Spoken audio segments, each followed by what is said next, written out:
নমস্কাৰ ছাৰ্বৈদসকল। চৰকাৰী কৰ্মচাৰী আৰু পেঞ্চনাৰসকলে এইবাৰ মাৰ্চ মাহৰ শেষত তিনি ধৰণে দৰমহা লাভ কৰিব।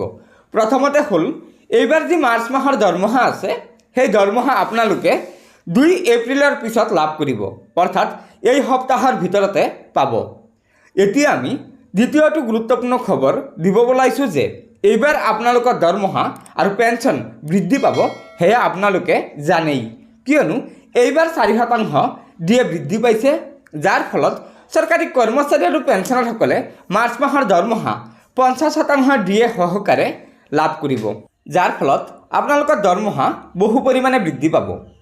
আজিৰ আমাৰ তৃতীয়টো গুৰুত্বপূৰ্ণ খবৰ আপোনালোকক জনাব বিচাৰিছোঁ যে আপোনালোকে পাবলগীয়া এৰিয়াৰখিনি, অৰ্থাৎ আপোনালোকৰ পূৰ্বৰ জুলাই মাহৰ 46% ডিএৰ যি 50% এৰিয়াৰৰ টকা পাবলৈ বাকী আছিল, সেই পাবলগীয়া 46% ডিএৰ দ্বিতীয় কিস্তিৰ টকাখিনি আপোনালোকে এই এপ্ৰিল মাহতে পাবলৈ সক্ষম হ'ব।